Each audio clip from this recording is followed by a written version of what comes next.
어제 국회는 그야말로 난장판, 아수라장이었습니다. 야당 원내대표의 교섭단체 대표 연설이 있었는데 여당이 이를 막아선 겁니다. 도대체 왜 막은 걸까요? 어제 국회에서 무슨 일이 있었던 걸까요?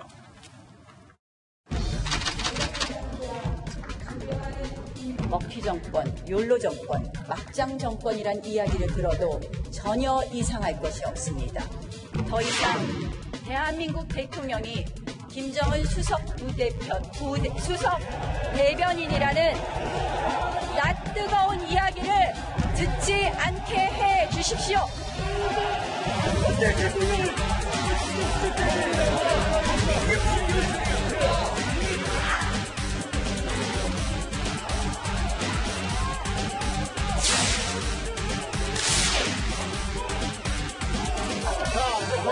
부자재로 조작은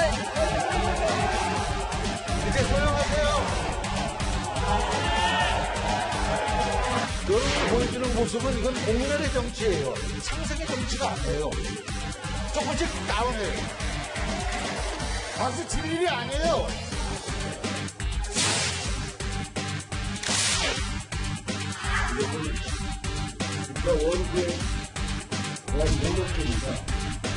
국가 아까 무슨 자라고 그랬더라고요. 있지도 않은 국가가 개혁을 무슨 얘기한다는 것이 뭘 의미할까요?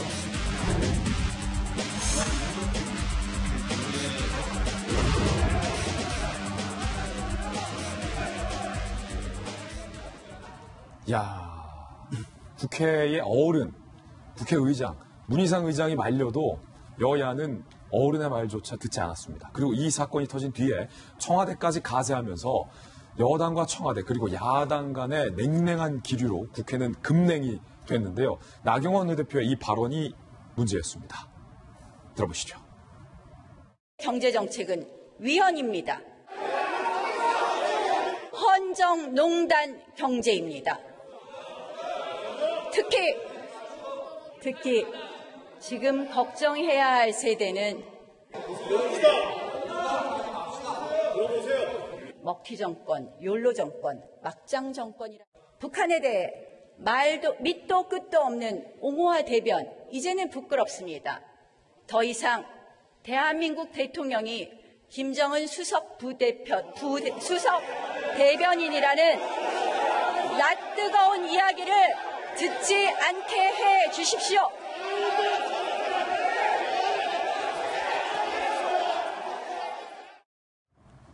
나 원내대표의 발언 중에 문재인 대통령이 북한 김정은의 수석 대변인이라는 이야기를 듣지 않게 해달라. 이 이야기에서 양쪽 간의 갈등이 폭발을 한 겁니다. 여당에서는 이거 국가 원수에 대한 모독죄다 이렇게 나섰고, 야당에서는 이거 외신이 보도한 내용 인용한 것인데 왜 발끈하느냐, 찔린 거냐, 이런 입장을 보이고 있는데, 박수영 기자. 네. 문재인 대통령이 김정은의 대변인이다. 이거 외신에서 보도한 거 맞습니까?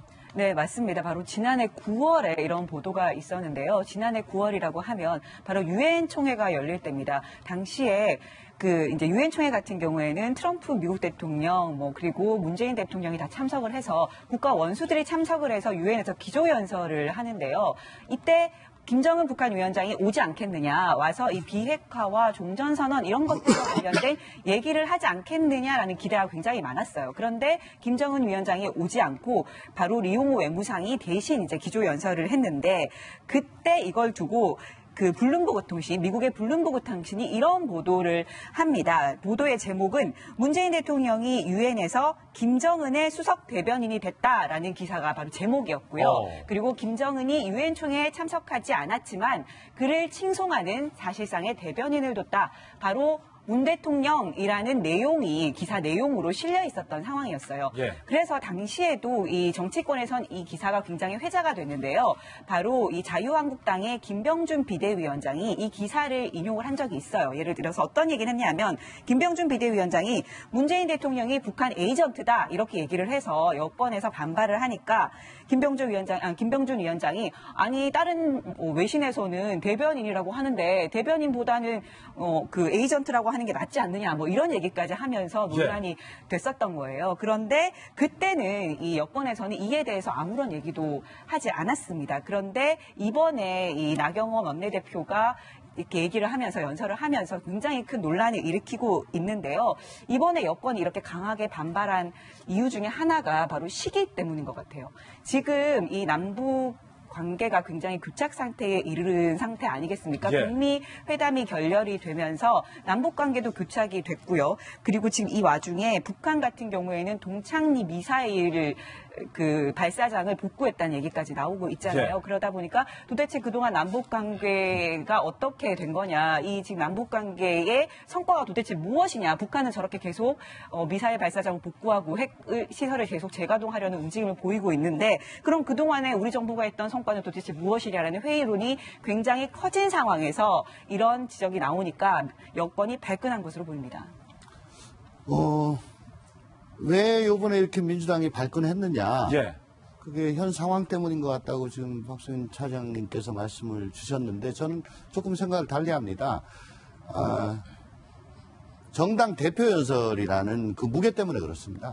국회 본회의에서 연설을 할 수 있는 사람은 교섭단체 대표와 대통령의 시정연설, 또 트럼프 대통령이 방한했을 때 국회에서 연설한 것 등을 꼽을 수가 있습니다.